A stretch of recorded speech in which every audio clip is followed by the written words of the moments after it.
بسم اللہ الرحمن الرحیم۔ السلام علیکم۔ روزانہ واقعات سننے کے لیے اس چینل کو سبسکرائب کریں۔ عربوں کے ایک مشہور بت کا نام لات تھا۔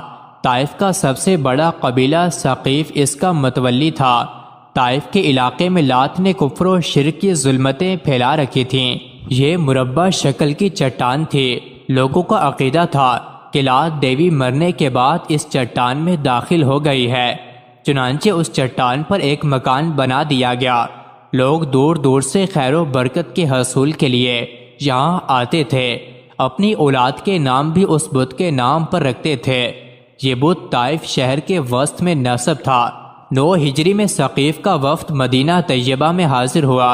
اللہ کے رسول صلی اللہ علیہ وسلم نے حکم دیا کہ ان کے لیے مسجد کے ایک گوشے میں خیمہ لگوا دیا جائے تاکہ یہ قرآن سنیں اور صحابہ کرام رضی اللہ عنہما کو نماز پڑھتے دیکھ سکیں۔ یہ لوگ اللہ کے رسول صلی اللہ علیہ وسلم کے پاس آتے جاتے رہے اور آپ صلی اللہ علیہ وسلم انہیں اسلام لانے کی دعوت دیتے رہے۔ وفد کے سردار نے زنا کاری، سود خوری اور شراب نوشی کی اجازت طلب کی اور یہ مطالبہ بھی کیا کہ ان کے معبود لات کو نہ توڑا جائے اور انہیں نماز سے معاف رکھا جائے۔ اللہ کے رسول صلی اللہ علیہ وسلم نے ان میں سے کوئی بھی بات منظور نہیں کی۔ آخر انہوں نے اپنے آپ کو اللہ کے رسول صلی اللہ علیہ وسلم کے حوالے کرتے ہوئے اسلام قبول کر لیا۔ البتہ یہ شرط لگائی کہ لات کو ڈھانے کا انتظام اللہ کے رسول صلی اللہ علیہ وسلم خود کریں گے۔ ثقیف اسے اپنے ہاتھوں سے ہرگز نہ ڈھائیں گے۔ اللہ کے رسول صلی اللہ علیہ وسلم نے ان کی یہ شرط قبول فرما لی اور خالد بن ولید رضی اللہ عنہ کی قیادت میں چند صحابوں کو طائف بھجوایا کہ وہ لات کے بت کو پاش کر دیں۔ ان میں حضرت مغیرہ بن شعبہ رضی اللہ عنہ بھی شامل تھے۔ خود ان کا تعلق بھی بنو ثقیف سے تھا۔ اسلام لانے سے پہلے یہ خود بہت بڑے سردار تھے۔ لات کو ڈھانے کے لیے انہوں نے کدال اٹھائی اور اپنے ساتھیوں سے چپکے سے کہنے لگے، میں ذرا ایک جھوٹ موٹ کردار ادا کروں گا اور آپ لوگوں کو ثقیف کی خفیف حرکت سے ہنساؤں گا۔ انہوں نے کدال کی ضرب لگائی، پھر خود ہی گر کر اپنے ہاتھ پاؤں مارنے لگے۔ طائف کے باشندے یہ منظر دیکھ رہے تھے۔ انہوں نے زوردار نعرہ مارا اور خوش ہو کر کہنے لگے، دیکھو دیکھو اس کا حشر دیکھو، اسے دیوی نے موت کے گھاٹ اتار دیا ہے۔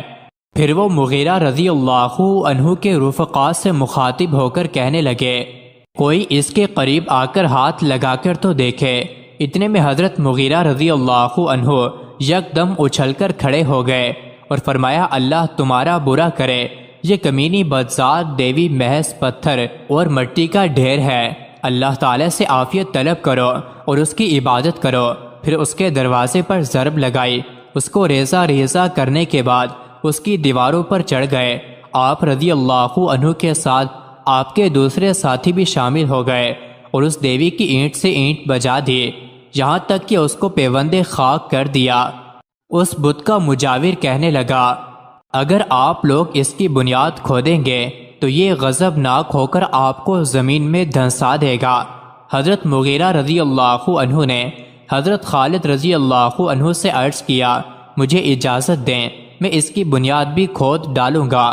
انہوں نے اسبات میں سر ہلایا تو حضرت مغیرہ رضی اللہ عنہ نے اس کی بنیاد کھود کر مٹی باہر نکال دی، اس کا گارا بنا دیا، اس کا زیور اور لباس نکال لیا۔